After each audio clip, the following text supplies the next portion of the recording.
There's a phrase I keep hearing from Jewish organizations, academics, politicians, and people who apparently need 14 syllables to describe something Jews have understood for thousands of years: contemporary anti Semitism. There is nothing contemporary about it. Our technology is contemporary.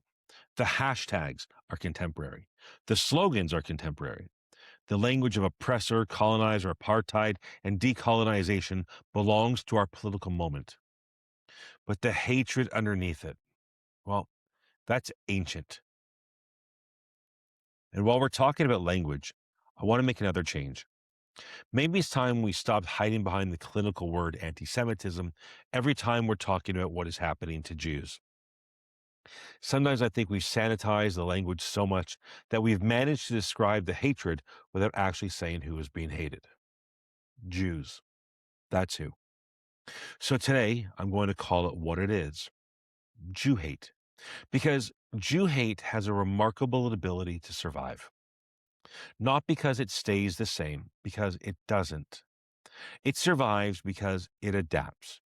It walks into a society, looks around, and asks a very simple question: what does this society consider evil? And then it attaches the Jews to it. Think about that. When religion dominated society, Jews were accused of being enemies of the faith.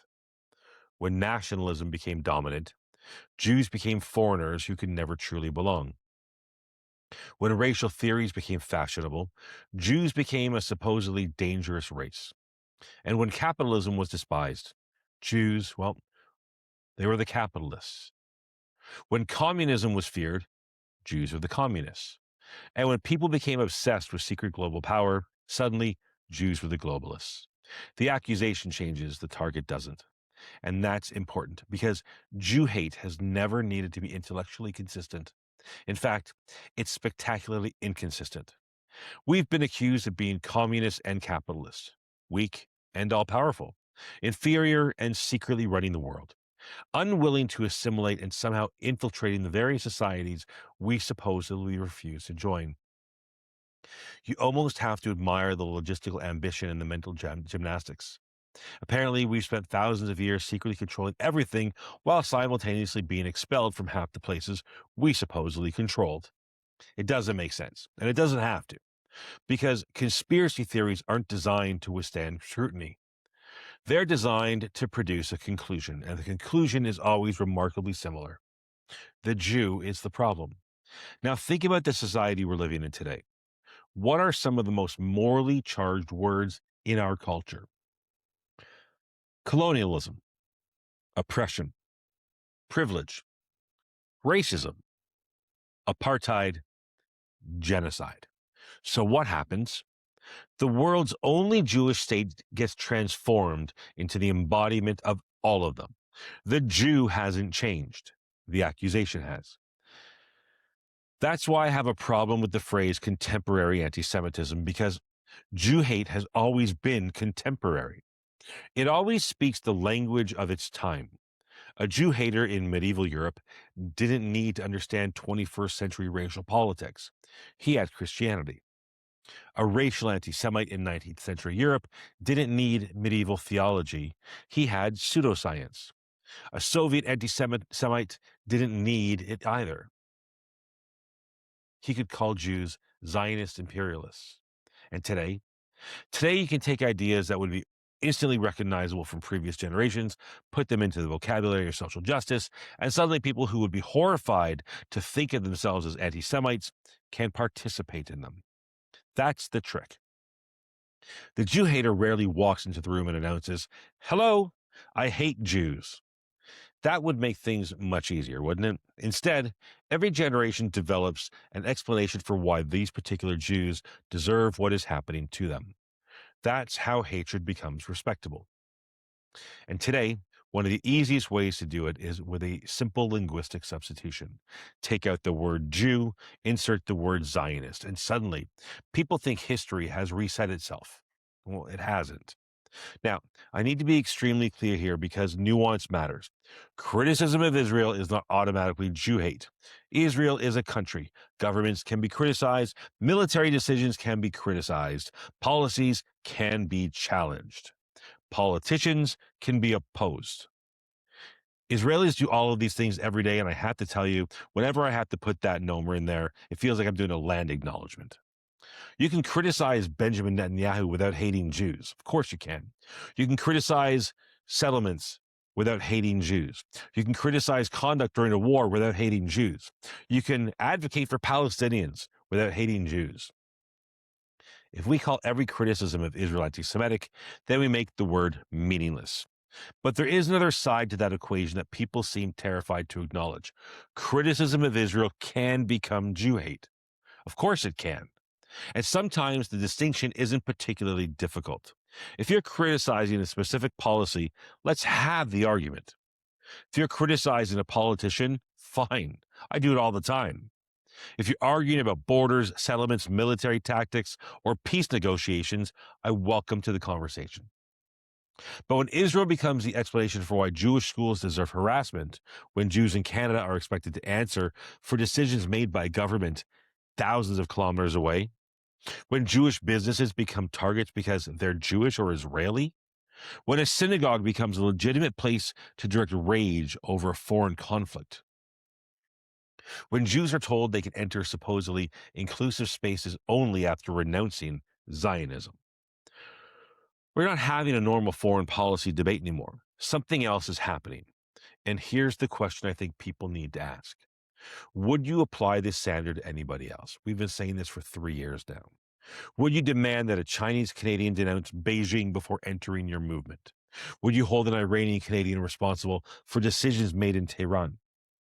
Would you protest a Russian Canadian synagogue, church, or business because of Vladimir Putin? Would you tell another minority that they must publicly reject part of their identity before they're welcome in your supposedly inclusive space? If the answer is no, then maybe the problem isn't simply Israeli policy. Jews are once again being assigned collective responsibility, and collective Jewish guilt is not contemporary. We've seen that movie many times. Which brings me to October 7th. Now, I will never forget what I thought after October 7th. Finally, the world sees what we know. Finally, nobody can pretend Hamas is simply misunderstood. Finally, there will be a line civilized people will refuse to cross. Jews had been murdered, families slaughtered, people kidnapped, communities devastated. And I thought the moral clarity would be overwhelming.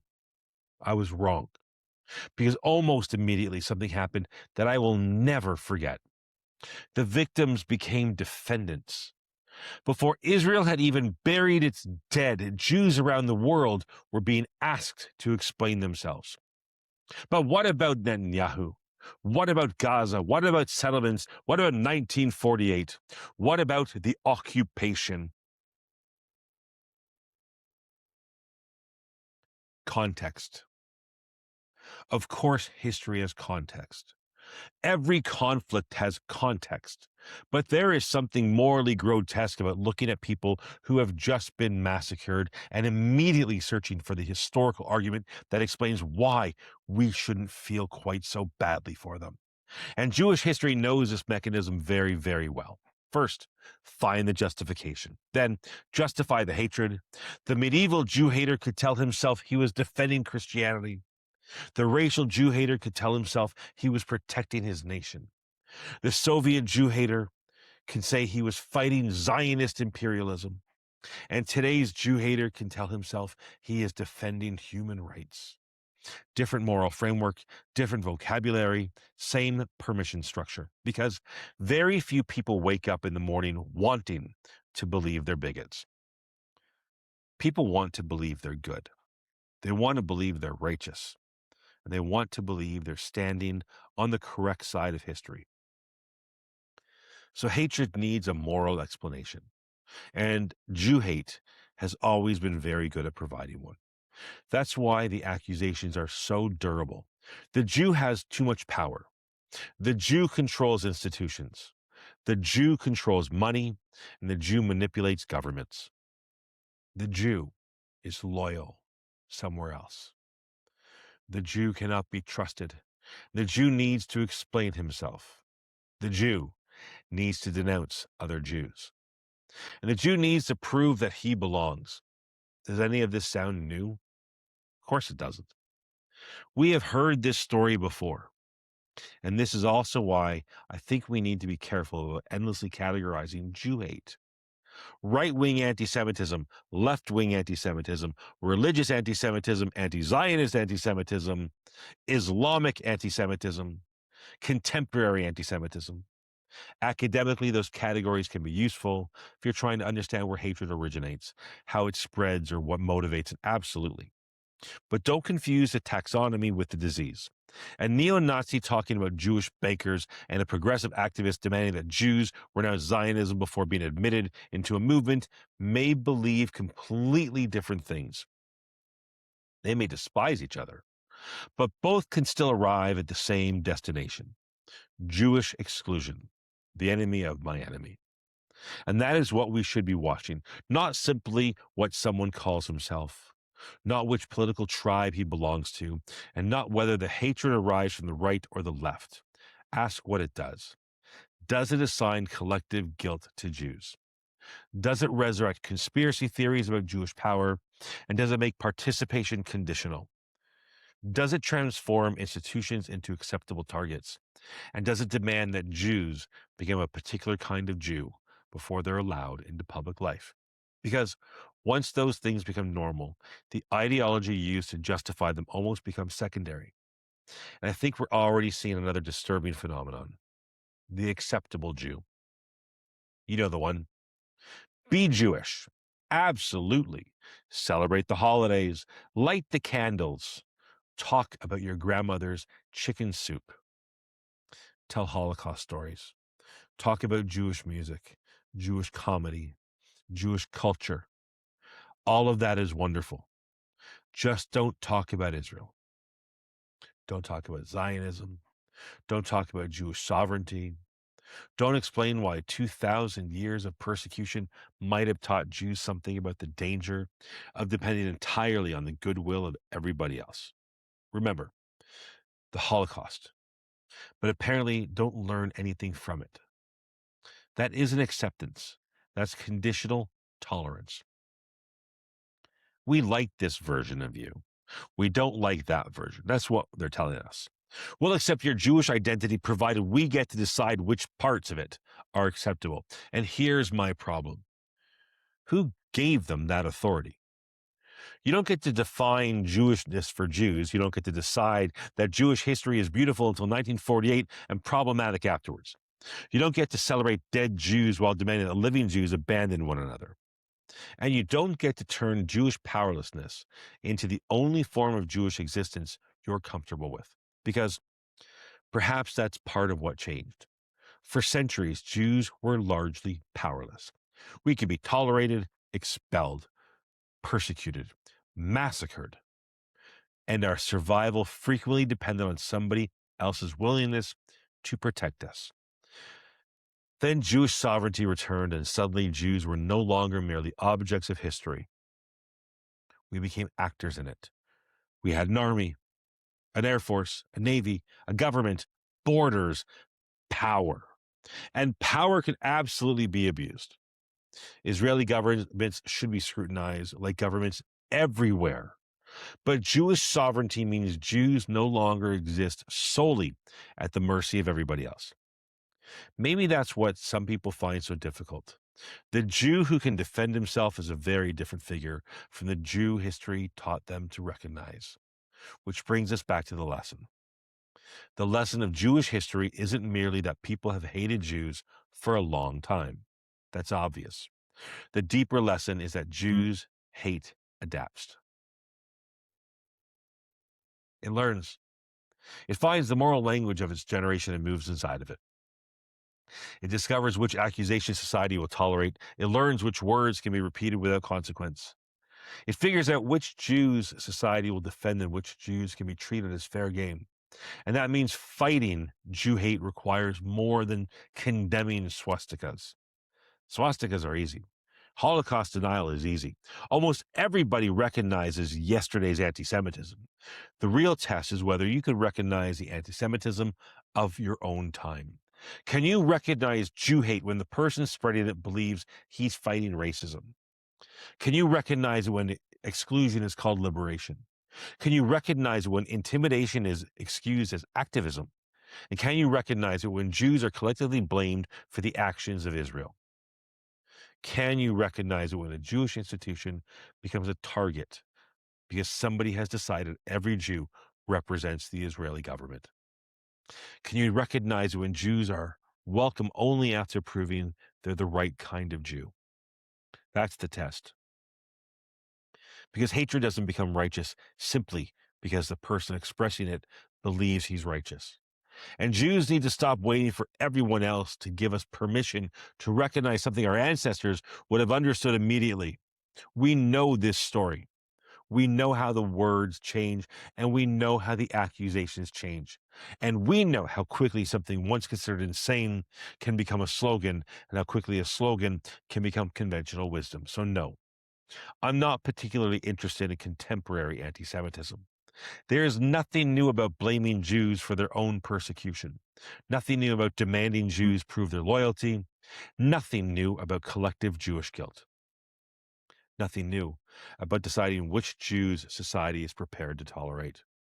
Nothing new about turning Jewish institutions into targets because Jews supposedly represent some greater evil. We've done all of this before. The slogans changed, the politics changed, the vocabulary changed, the delivery system changed. The target didn't. And while we're cleaning up the language, maybe we should stop making Jew hate sound like a university elective.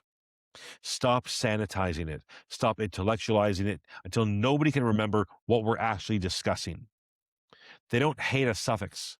They don't hate an ism. They hate Jews. So call it what it is.